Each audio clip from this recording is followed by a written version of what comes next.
Կարգալույց հռչակված Արման Սարոյանը չի կարող ներկայացնել հայոց եկեղեցին որևէ մակարդակում, այս մասին հայտարարություն է տարածել Մայրաթոր Սուրբ Էջմիածինը։ Սարոյանը մարտի 27-ի նշանակվել է հանձնաժողովի անդամ որպես եկեղեցու ներկայացուցիչ։ Մայրաթորը նշում է, որ այդ նշանակումը կատարվել է առանց եկեղեցու համաձայնության, այն համարվում է անօրինական եւ հակասում է Հայաստանի Հանրապետության օրենսդրությանը։ Եկեղեցու ներկայացուցիչ կարող է նշանակվել միայն կաթողիկոսի օրհնությամբ։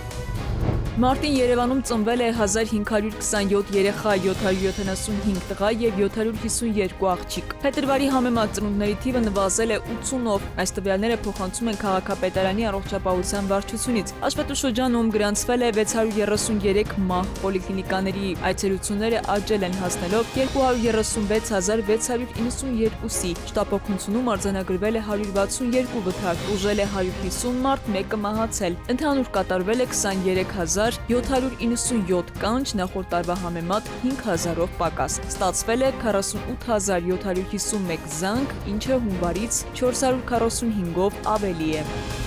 Իրանի Իսլամական Հանրապետությունից Ագարակ Մաքսային անցման կետով փորձել են Հայաստան ներմուծել չհայտարարագրված ծխախոտի խմբաքանակ։ Պետեկամուտների կոմիտեից փոխանցում են, որ Իրանից Ագարակ Մաքսային անցման կետ ժամանած բեռնատար տրանսպորտային միջոցը ենթարկվել է մաքսային զննության, արդյունքում բեռնատարի տարբեր թաքստոցներից հայտնաբերել են 18520 տուփ չհայտարարագրված զանազան գրառումներով ծխախոտային արտադրանք։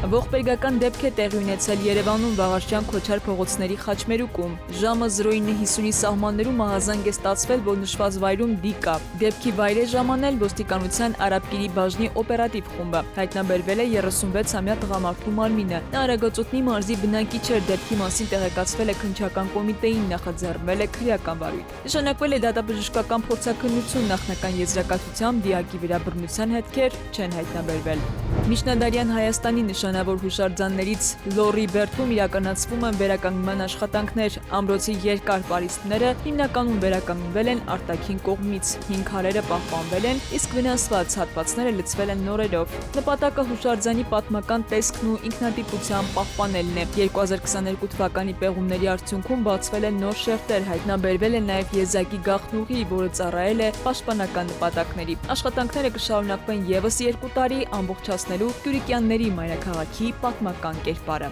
Քնարիկ Պետրոսյան, ժամը լրատվական։